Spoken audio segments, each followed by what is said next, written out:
भगवान कहते हैं हे बलि, मैं बिना संकल्प का तो नहीं लूंगा। शुक्राचार्य जी इधर ध्यान लगा रहे हैं। जब ध्यान में शुक्राचार्य जी ने भगवान को देखा तो शुक्राचार्य जी बलि जब संकल्प कर रहा था तो शुक्राचार्य जी ने तुरंत बलि का हाथ पकड़ दिया। ए बलि रुक रुक रुक रुक, संकल्प मत करो। क्यों गुरुदेव? बोले मैंने ध्यान लगा करके देखा है, ये जो बामन है ये ना बामन है ना त्रिपन है, तो ये कौन है गुरुदेव?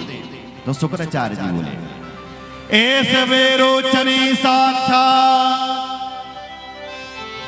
भगवान विष्णुरव्यया कश्यपान अदितेर जाता देवानां कार्य साधका।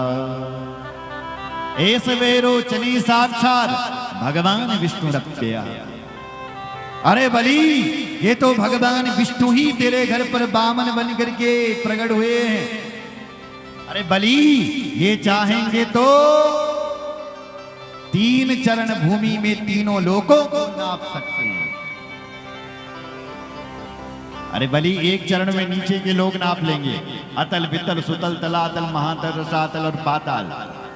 बलि, दूसरा चरण जब ऊपर रखेंगे तो ऊपर के 7 लोग भूर्भुवः स्वः महाजन तप उड़ सकती है।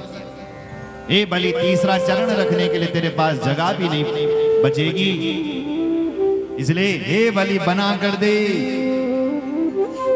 कि मैंने कुछ नहीं दिया। बलि बोला हे महाराज गुरुजी,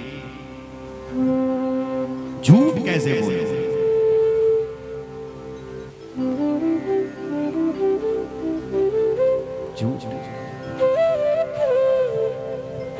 बोलो जय श्री राम।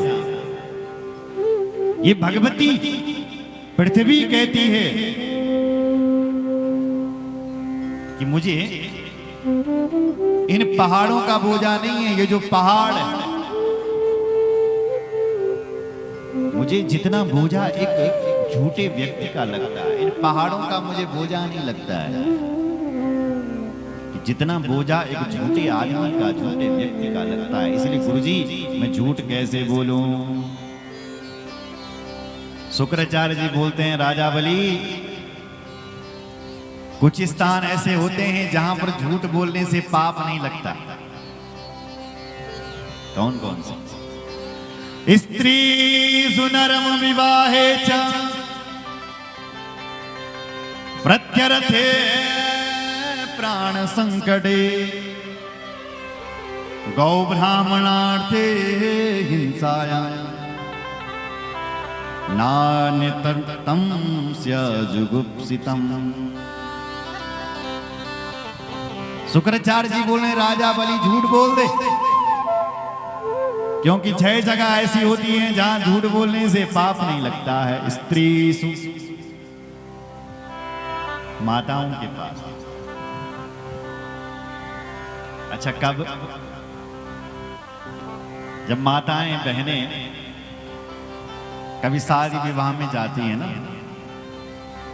तो शादी विवाह में यही देखती है कि फलानी कौन सी साड़ी पहन रखी है, कौन सा हार पहन रखा है, कौन सी नथ पहन रखी है। क्यों?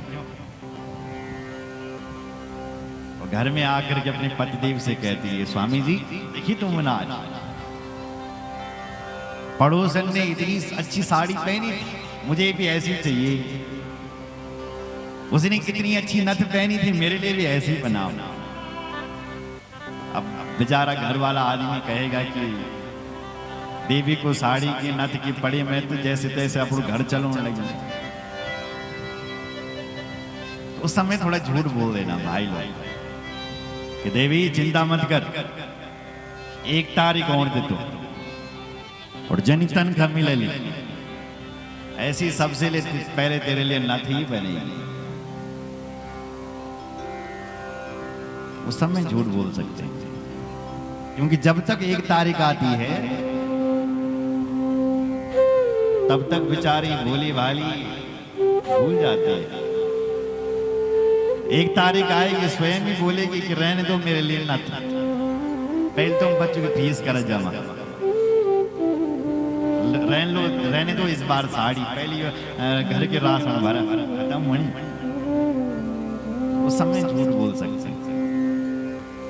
स्त्री सुनर। दूसरी जगह है हंसी मजाक में। हंसी मजाक में कभी आपने झूठ बोल दिया तो कहीं को पाप न लगो। विवाही च कहीं अपनी बेटी का ब्याह करवाना है तो 2-4 झूठे ले बिल तुम तो कोई पाप न लगो। भले कर हमारी बेटी ने पढ़ी लिखी तब बराबर कोई तब बोलो जय श्री राम। इतनी अच्छी संस्कार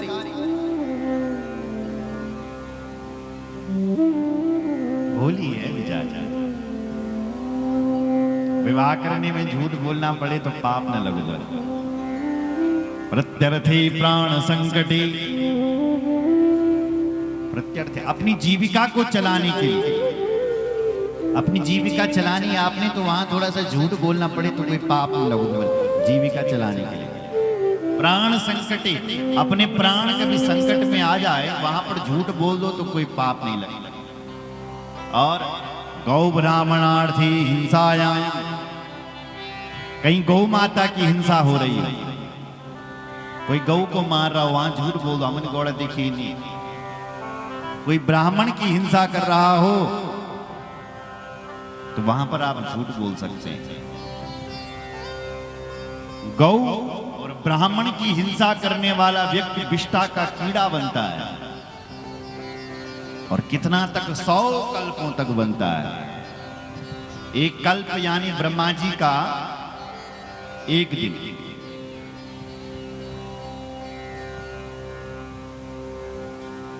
तो कई कल्प के लिए वो विष्टा का कीड़ा बनता है। जो व्यक्ति ब्राह्मण और गौ माता की हत्या करता है, जो लोग ब्राह्मण का धन हरण करते हैं उनका सारे कुल का विनाश हो जाता है। ब्राह्मण का धन बड़ा खतरनाक है साहब। और ब्राह्मण का धन खाने वाले का व्यक्ति को पूरा कुल सही से नष्ट हो जाता। कुलम समूलम ब्रह्मस्वारणि पावक। आग के साथ खेलना अच्छा है लेकिन ब्राह्मण से दुश्मनी लेनी बड़ी खतरनाक होती है। इसलिए ब्राह्मणों के चरणों में तो मस्तक होना चाहिए। और समझ लेना अगर ब्राह्मणों से तुमने दुश्मनी मोल ले ली तो विपरीत समय आ गया, उल्टी गिनती शुरू हो गई। ब्रह्म तेज है ब्राह्मणों के पास, गायत्री का तप है ब्राह्मणों के पास,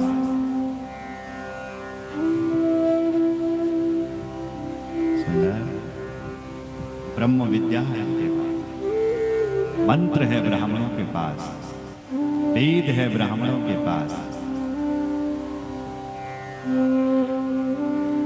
भगवान बोलो जय श्री राम।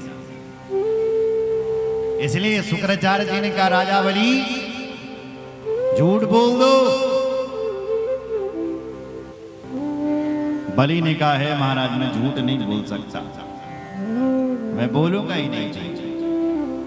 तो शुक्राचार्य जी ने राजा बलि को श्राप दे दिया, मैं श्राप देता हूं जा तू श्रीहीन हो जा। तो शुक्राचार्य जी चले गए। भगवान कहते हैं महाराज बलि अगर नहीं तेरी इच्छा बनी तो मत दे। बोले महाराज कैसी बात करते हो, हमारी इच्छा हो रही है, आप संकल्प पढ़े। भगवान ने संकल्प पढ़ा। राजा बलि ने जैसे ही संकल्प छोड़ा, महाराज संकल्प छोड़ते ही भगवान का विकराल यानी विराट स्वरूप प्रकट हो गया। बोलो विराट भगवान की जय। इतना विराट रूप भगवान।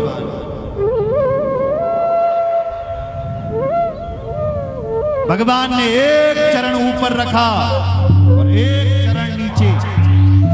जब नीचे चरण रखा तो नीचे के सारे लोग नाम डाले, अतल वितल सुतल तलातल महातल रसातल और माता। एक चरण भगवान ने ऊपर के लिए रखा तो ऊपर के सातों लोग नाप दिए। पूर्व स्वः महाजन तप सत्य, सत्यलोक में भी सत्यलोक को पार करते हुए ब्रह्मांड में कटाक्ष कर दिया। ब्रह्मांड फूट गया और ब्रह्मांड फूट करके एक चिन्मयी धारा निकली। वो चिन्मयी धारा वैकुंठ से आती हुई भगवान के चरण कमलों को धोती हुई ब्रह्मलोक में पहुंचे महाराज। ब्रह्मलोक से वो चिन्मयी धारा वही ध्रुव मंडल में, सप्तऋषि मंडल में